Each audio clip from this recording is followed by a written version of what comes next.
Boa noite. General Augusto Heleno deixa o regime fechado para cumprir pena em prisão domiciliar. O foguete explode logo após o lançamento na base de Alcântara, no Maranhão. O Jornal da Record já está no ar.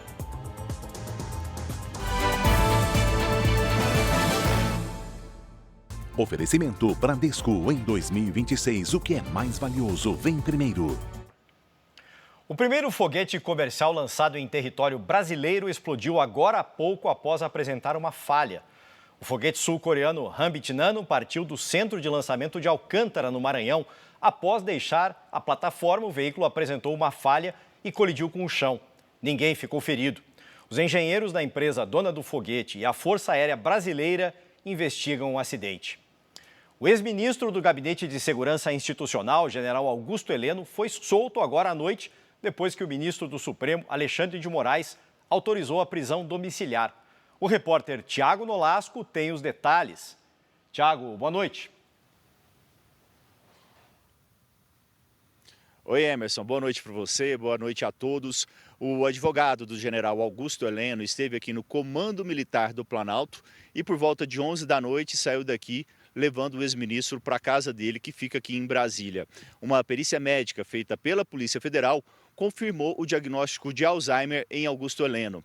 O ex-ministro foi condenado a 21 anos de prisão por participação na trama golpista. Agora o general da reserva vai precisar usar tornozeleira eletrônica e entregar os passaportes. Ele não poderá usar redes sociais e celular, nem receber visitas sem autorização. A defesa de Augusto Heleno afirmou que ele vai cumprir todas as medidas cautelares. É com você, Emerson. Obrigado, Tiago. O governo do Rio de Janeiro enviou ao Supremo Tribunal Federal o plano de reocupação de territórios dominados pelo crime organizado. O Leonardo Aque tem os detalhes. Boa noite, Léo.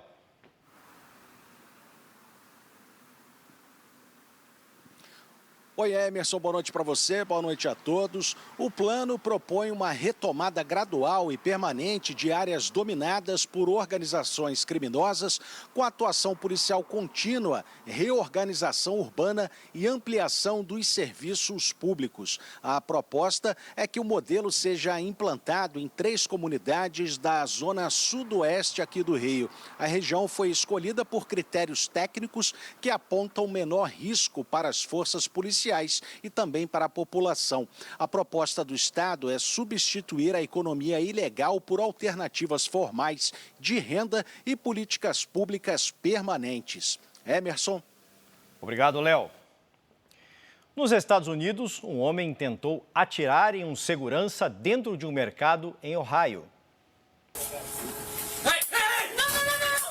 As imagens mostram quando o criminoso saca a arma para atirar, mas ela falha. Um funcionário vai para cima do suspeito, que aperta o gatilho mais uma vez. Minutos antes, o homem e a jovem que aparece ao lado dele tinham sido levados para a sala da segurança do supermercado após uma suspeita de furto. A arma não havia sido encontrada. O suspeito foi preso e vai responder por tentativa de homicídio. 9 pessoas ficaram feridas após um veículo atropelar uma multidão durante um desfile de Natal na Holanda. Equipes de resgate foram acionadas para atender as vítimas no local. 3 pessoas estão em estado grave. A motorista do carro foi presa. Até o momento, as autoridades não informaram se o atropelamento foi intencional. Na Alemanha, outro caso semelhante. 3 pessoas ficaram feridas após um veículo atingir um ponto de ônibus. Uma das vítimas está em estado grave. O motorista, um cidadão do Azerbaijão, seguiu dirigindo até ser parado e preso pela polícia. Um avião da Marinha do México caiu no mar próximo ao Texas, nos Estados Unidos. A aeronave transportava 8 pessoas, pelo menos 3 morreram, entre elas uma criança de 2 anos. Sobreviventes da queda foram resgatados, incluindo uma mulher de 27 anos sem ferimentos graves. Equipes de resgate e mergulhadores trabalham na área do acidente. O voo havia partido do México com pacientes e profissionais de saúde.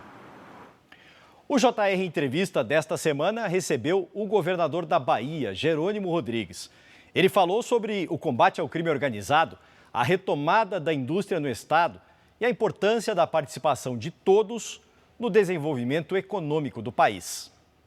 Não existem ilhas. Não dá para a gente imaginar que São Paulo sozinho tocaria a vida sem essa Constituição Nacional, ou Rio de Janeiro, ou qualquer estado do Nordeste. Nós temos que pensar, cada estado fazer a sua parte, mas é fundamental que haja uma linha nacional de investimentos. Nós temos, na Bahia, apresentado esse potencial. Vou dar um exemplo. O potencial das energias renováveis. A Bahia hoje produz quase 40% da energia renovável do Brasil.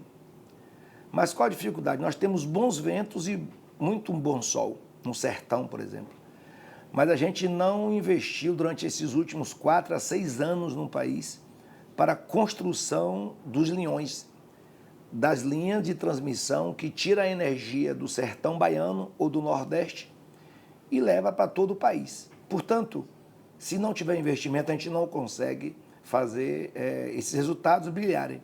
Temos um cenário muito bom. Esses últimos 3 anos são mais de 100 mil empregos gerados na Bahia, nas mais diversas frentes, dos investimentos do próprio Estado, quando a gente constrói escolas, constrói estradas, constrói hospitais, como depois o próprio serviço prestado por estes serviços do Estado, mas estimulando com incentivos fiscais, infraestrutura, para que as indústrias e o comércio se estabeleça no nosso país. Agora, governador, como que é essa política de investimentos? Porque nós bem sabemos que, costumeiramente, a área litorânea acaba sendo eventualmente mais privilegiada por todos os fatores inerentes a isso. É possível também se expandir essa linha de investimentos Estado adentro? Nós tivemos, na história do desenvolvimento nacional, as forças produtivas muito instaladas, por exemplo, em São Paulo, no Rio, no Rio Grande do Sul. Não há erro que ali tivesse esses investimentos. Mas nós não podíamos perder a oportunidade de investir no Norte, no Nordeste, no Centro-Oeste. Então, acabamos na história nossa de desenvolvimento, criando ilhas e desfavorecendo o interior do país. Na Bahia também é assim. Foi investido muito na região metropolitana e o interior foi meio que esquecido nos investimentos. Nós estamos agora investindo em todo o estado. Por exemplo, escolas de tempo integral. Todos os municípios da Bahia terá escola de tempo integral. Educação profissional. Hospitais que antes eram sediados apenas em Salvador ou Feira de Santana, que são as 2 grandes maiores cidades do estado da Bahia.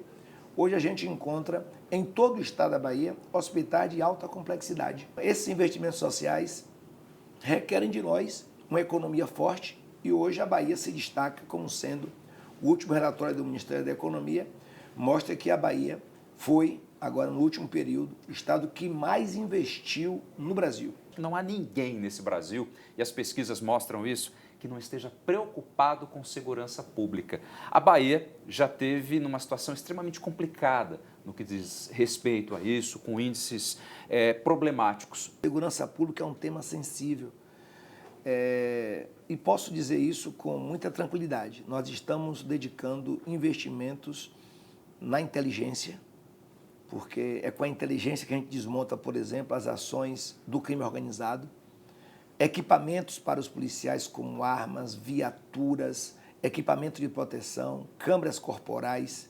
Então, estamos fazendo um pacote de investimentos. Mas eu quero dizer que essa responsabilidade nossa, esse chamamento nosso pelo um tema sensível, nós temos que cada vez mais entender que o tema da segurança pública é um tema internacional, é um tema nacional. Sem dúvida. Eu não estou fugindo da minha responsabilidade, pelo contrário, estou colocando toda a energia possível para disponibilizar investimentos nisso. E não se trata de um tema de esquerda ou da direita. Nós, na condição de gestores estaduais, municipais e até nacional, nós temos que fazer o que agora o governo federal deu a iniciativa de poder criar um sistema único de segurança pública. Não adianta a gente virar as costas para as ações federais. Tem que ter uma governança nacional. É preciso ter. Uma pesquisa mostra as intenções de voto para o governo do Tocantins nas eleições de 2026. O levantamento é do Instituto Real Time Big Data. Na pesquisa estimulada, em que são apresentados os nomes dos candidatos, 42% dos entrevistados disseram que, se as eleições fossem hoje, votariam na professora Dorinha, do União Brasil. 27% optariam por Laurez Moreira, do PSD. 9% votariam em Ataídes Oliveira, do Novo. Nulos e brancos seriam 2%. 3% dos entrevistados não sabem ou não responderam. E 17% disseram que não pretendem votar. A pesquisa ouviu 1.000 pessoas entre os dias 19 e 20 de dezembro. O índice de confiança é de 95% e a margem de erro é de 3 pontos percentuais para mais ou para menos. Morreu aos 80 anos a primeira brasileira a conquistar o título de Miss Universo. Ieda Maria Vargas estava internada em um hospital na Serra Gaúcha.